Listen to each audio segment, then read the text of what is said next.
credentials page? Yes? All right. Scrolling.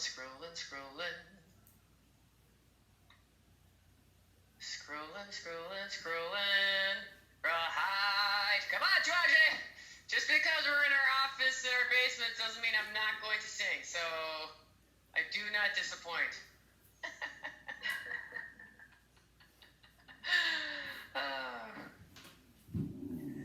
Is that the right song? Was he singing the right song? I don't even know. That's what came to my head. Anybody know that song? No? Okay. It's like, oh, hey, Lisa. Hey. Hey. I want to be in your choir. Oh, gosh. I sing songs. I torture them. It's fantastic. Yeah. So we're going through a lecture right now. You are more than welcome to join in. I will get started with the panel around 10:45. Oh, okay. Well, I can come back. I had it down at 10. No, that's fine. I can log back in. Fantastic. I will see you at 10:45. Sounds great. All right. Thanks, Lisa. Okay, so discourse maps, I had you start that last week, and I know at first it might seem a little overwhelming, but to reiterate something, and after reading your self-evaluations from doing the Access Center, right, something that applies here is we want to be better interpreters. We would like to be skilled in ASL to English and English to ASL. We would love to have all these competencies right off the bat. And you know this, I've shared this with you before, but something has to change, right? The way that we practice, how often we practice, what sort of feedback are we getting, which is why I have set you up weekly with interpreting coach and the ASL coach is not only must you practice, but you also have to get feedback on what you're practicing, right? So to know how to be able to modify and make slight adjustments. And the adjustments that you're going to make are going to be slight. I think the week before, I don't even remember what I was reading anymore. Oh, I do, the Health and Illness Concepts class.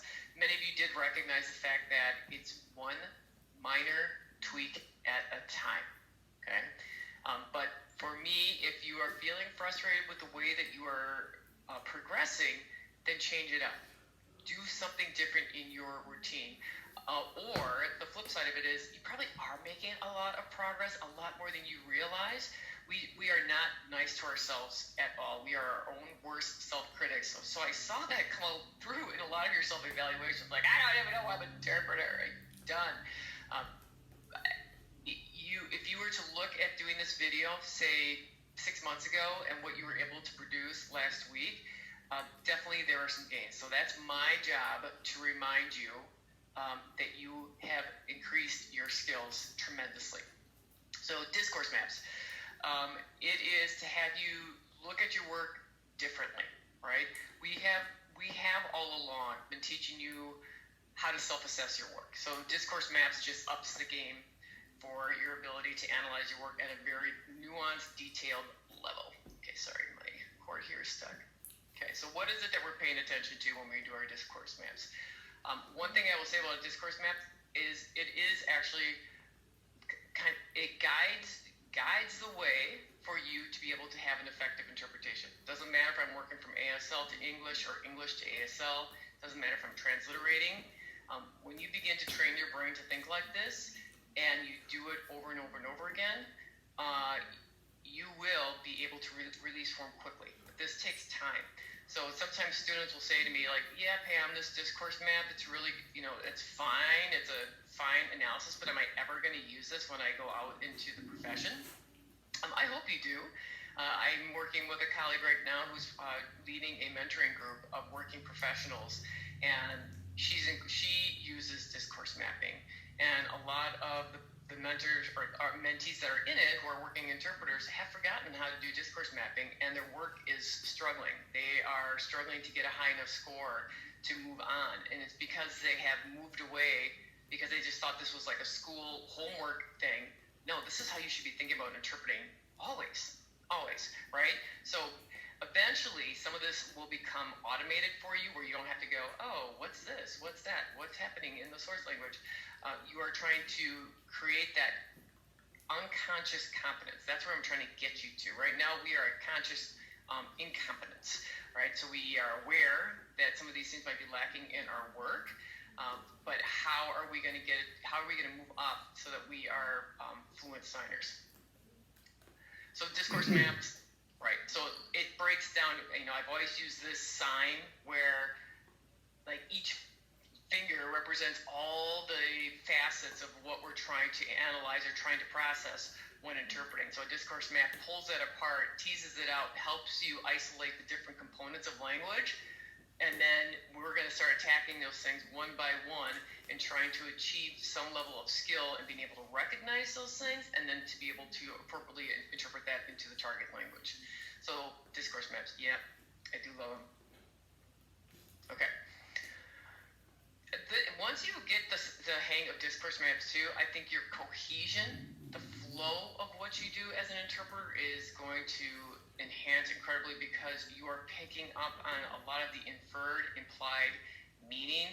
You understand the grammatical structure of English and then know what those equivalents need to look like in ASL. You pick up on subtleties that are not, you pick up on the connotative meaning far more than and not just on the superficial level. All right, I can't spend too much time here. Something that you are learning, and maybe you're not paying attention to it, but a lot of what influences our choices is context. You need to think about, you know this stuff, you know about register, you know about speaker goals, this is nothing new to you, but you have to pay attention to what's happening with the participants. For example, if we're in a fight, so let's say you walk into let's say you just walk into a conversation, and when you walk into conversation, it's a little awkward at first. It's probably because you might assess that they are fighting, but when you show up, and I'm not talking about when you're interpreting, I'm just talking about when you walk into a situation, they were recently having an argument, you come in, conversation is somewhat stilted, it's hard to get things going, right? But you begin to understand immediately why the conversation is not moving along, or why do things seem superficial, why do things seem hard to move ahead, is because you interrupted something that was really an intimate kind of discussion. Now you've brought attention to it and they're trying to shift gears. Same thing happens when we are interpreting. DRS, you see that a lot. You might be joining in on a fight that's been happening for a while now, and then you are part of the call and you're like, well, what is going on between these two? Why are they talking this way, right? So understanding context is really important, and sometimes we may not have that context, but that's why it can be challenging. We need to think about the relationships of the people in this particular setting. Oh, hello, little puppy. Oh, my gosh. Amber, your dog is adorable. Everybody go get their dogs. Let's all show our dogs off. Or cats. Sorry, for people that have cats.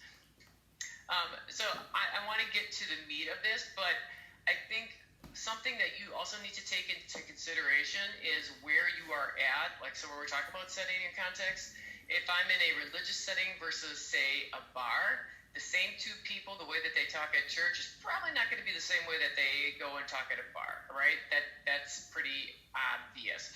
But sometimes I see when people are interpreting, they have the same word choices, the same range, whether it's something that's meant to be more conservative versus, say, a setting that's more liberal, right?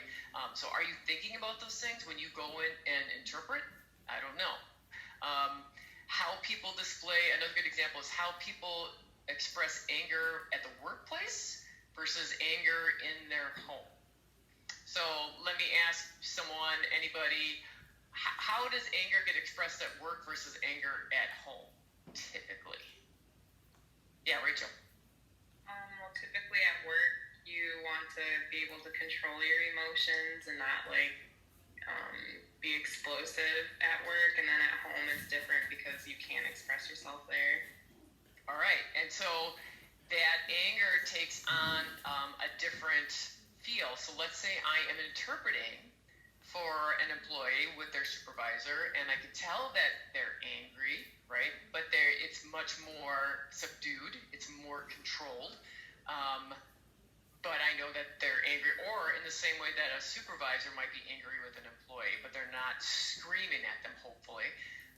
But I do know that they're upset, right? And so I need to be paying attention to that, because I know in different settings, people express things in different ways, right? The amount or the level changes. But as an interpreter, given that work supervisor situation, I might let the employee know who's deaf that my cultural competence tells me the supervisor is unhappy or angry, even though they're not being explosive or they're not blowing up. Something about the way that they are sharing information lets me know that they're being very controlled. So that's another part of this discourse analysis. The other things that impact the way that we interpret is time of day. If you're interpreting in a K-12 setting in the morning versus the afternoon, what might be different in a K-12 setting from the morning to the afternoon? What might change? I'm looking to see if any. Yeah, Shannon. The kids' energy level as the day goes on. Yes. So that changes, and so do my priorities change when I am interpreting in the morning during the afternoon, right? So there's so many different factors that will start influencing my interpretation. Are you thinking about that? Are you paying attention to that? I do not know, but now I'm going to make you aware. There's also this idea of, are you a bystander in this interaction, or are you actually engaged in it? Again, for the sake of time, I can't go into too much, but a really good example of how we change our words and how we express ourselves is if we're talking about, say, sex education. Sex education, say, with a high schooler or a young adult, say, versus a little child, which is this video clip here, and it's pretty hilarious. I don't know if you got to watch it, but it's pretty darn funny. But it does a good job of illustrating who's in the conversation, what is their relationship to one another, what register am I going to use in as a result of it, and what is the context. So if you have a little time today, check out that video of parents trying to talk to their young ones, like 4-year-olds and 5-year-olds, about the birds and the bees. And then what would change given a different context and different group of people. Okay, let's skip this one right now. All right.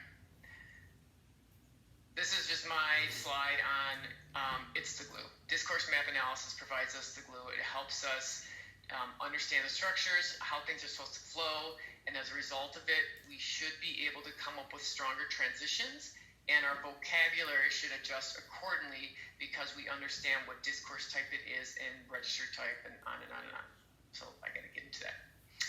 So this slide here has to go back to the whole self-evaluation piece, and how we tend to be very hard on ourselves and not very compassionate. I want to remind you that,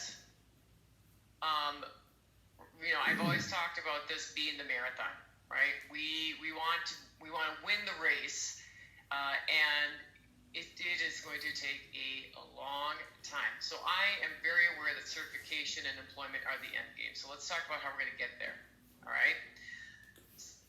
Some important things to remind you of is that we are scaffolding you from the moment that you take ASL 1 classes to the time that you graduate, right? It is scaffolding. So we're building your skills slowly and surely, one semester at a time. Who remembers what growth mindset is? Who can tell me what that means? Because I really need you to understand what that is all about. How about Ellie? Ellie, what do you think? What is growth mindset?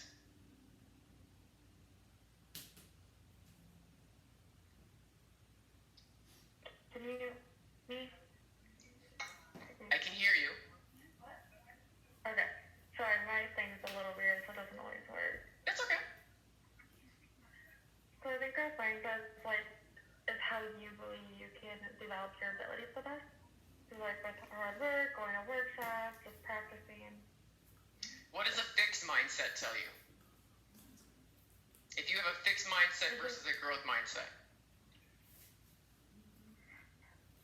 That what they have is like a fixed mindset, like what you have is what you have. There's no way to really change it or develop them. Well, growth Yes. mindset, you believe you can develop them.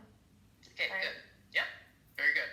So I know you've heard it before, but I have to keep reminding you because of the things that I read.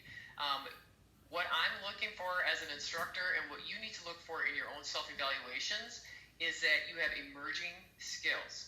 In no way are you going to be consistently applying role shifting. Are you consistently going to be applying facety, whatever the ASL feature that you want, or being able to identify what the inferred meaning is. But if you have moments of it, if it shows up 2 or 3 times in a 16-minute video, that is progress. Look at inconsistency in your work as, oh my gosh, it is there. A year ago, it never would have been there. Okay, so count that as success because that is real success. The other thing that many of you are talking about in the self-evaluation piece from the Access Center is you were trying to use process time, and then the other person would begin talking, or the other person would begin to sign, and then you would drop it. And so that is difficult with speed, with the speed of processing, being able to balance between what's going to sound natural in the conversation. And if we wait too long and if there's too many pauses, it ends up being a stilted conversation. At the same time, you do need the ability to process. I would strongly suggest that you start using your closure skills and what we would call gishing something. Who remembers what I mean by gishing or closure skills? Let me see. Who am I going to call on? I'm going to look at, hey, Elena. I'm going to call on you. What do I mean by gishing something or using your closure skills for this when you're not sure of all the pieces? I don't think I remember. Okay. Who can help our friend Elena? Because I bet you when someone says something, they were like, I know. Craig, any idea?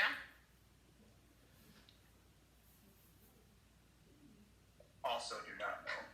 Okay, I'm glad I'm talking about it. Marcus, help him out. Was the article that talked about understanding all the words but not the point, so going for like intention and kind of like being succinct in your interpretation instead of going for form of what they're saying? Yeah, so an example of the Access Center, let's use it where Ketsi let me look at that script, is asking about scheduling, right? And she goes into great detail about what scheduling entails. Let me look at it. I actually got the script right here for y'all. Here is the Access Center summary. This is a summary. It's not a transcript, but I have it there for you. Where was the part about the interpreters? I'm trying to find that to put it in perspective.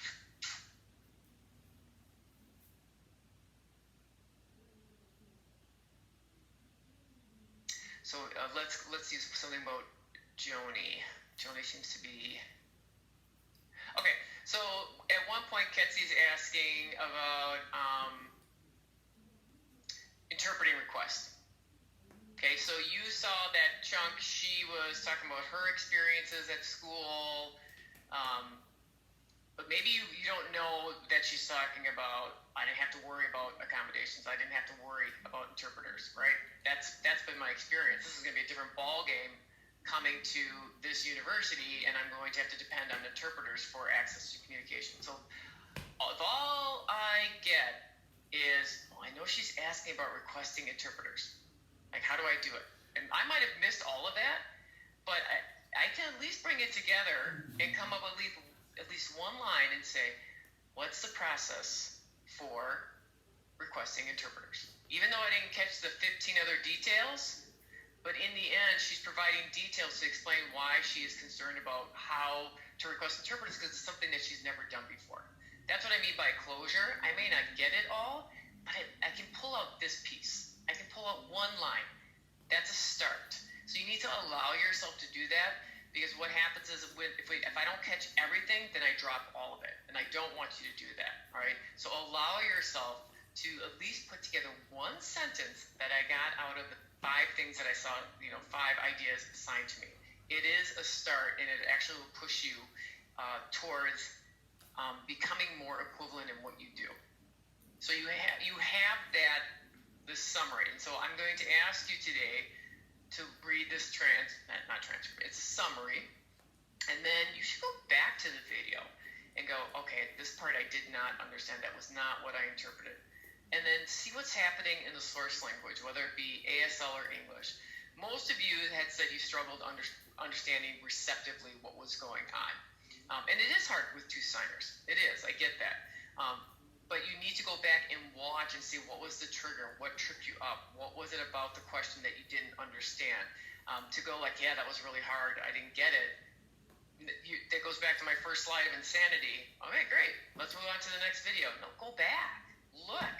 At what point in the source language did you lose it? Was it because you didn't notice the slight little eyebrow down for the WH question that she was asking, or was it a yes/no question? Or did her eyebrows go up? Because Joni and Ketsi are asking questions too, right? So one's giving information, the other 2 are seeking information, right? So it's going to be a back and forth. So maybe you're missing the nuance of the questions. I don't know what it is, because for every single person, it's going to be different regarding what trips them up or what doesn't trip them up. All right, so you have that script for you that way. Going back to my PowerPoint in a second here.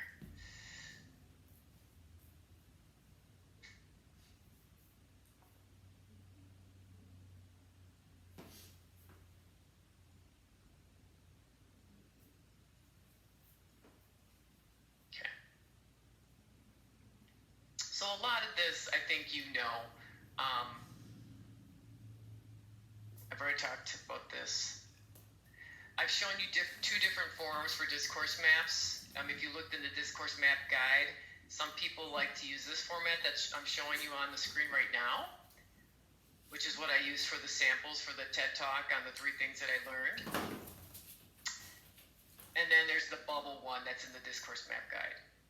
Okay, so let me clarify a couple of things for you. So cue, words, signs, what have you, in that first part of this discourse map right here, what I'm seeing is sort of and this is very normal and it continues to happen, is a very shotgun approach to this. Cues are very specific. And so when you are listening or looking for a cue word in English or a cue sign, it's that they're signaling these things. It's cause and effect, right?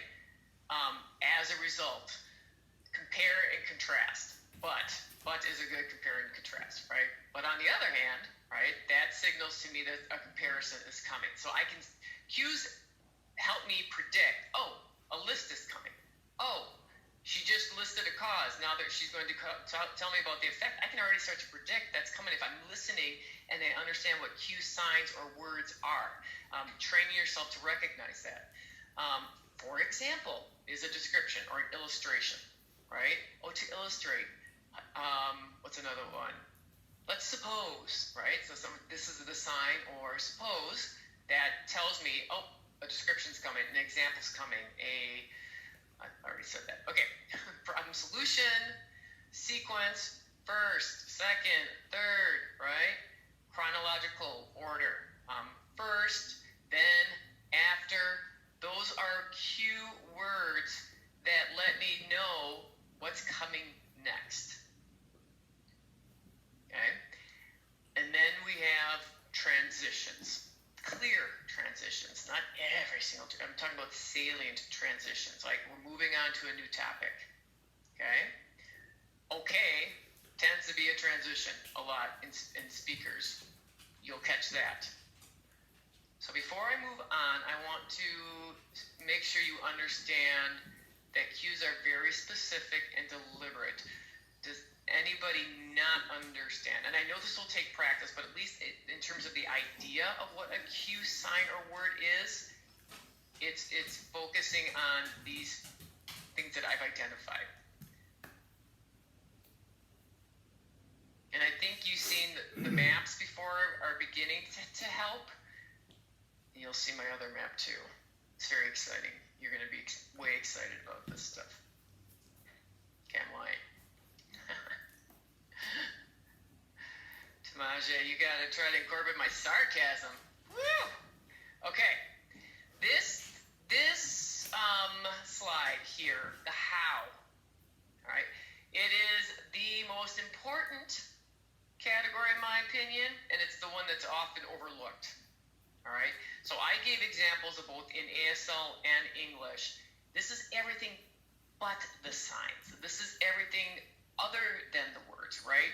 And so hearing presenters like Rick did in his 3 things, he was hand gesturing, he was doing a lot of things to help convey his message, right? So that's information for us as interpreters. I'm doing it right now. Okay, we do that. But if I'm thinking about from ASL to English, we want to pay attention to the tone. Sometimes volume has a lot of information, right? So what I put, these are English linguistic features and ASL linguistic features, but I put them in this how because I want to separate them out. Once you start getting this column or bubble or whatever you do in the discourse analysis, your facial expression is going to improve dramatically. Your affect is going to improve dramatically because you understand what's behind what they're saying, okay? Pauses have meaning. Pauses have a lot of meaning. The way that people breathe, their sighs, all right, that has meaning. That's not a word. Or someone taking a really big breath, which happens when I have 2 students sit in front of me and say, today's your lucky day, you're going to interpret for me. And they sit in the chair. And then what do? They do that, right? And if I was interpreting that, that's information, right? Well, and how would I sign that? Amber, if I was just that specific example, and Marika was in our classroom observing that, what would I convey to her about that side?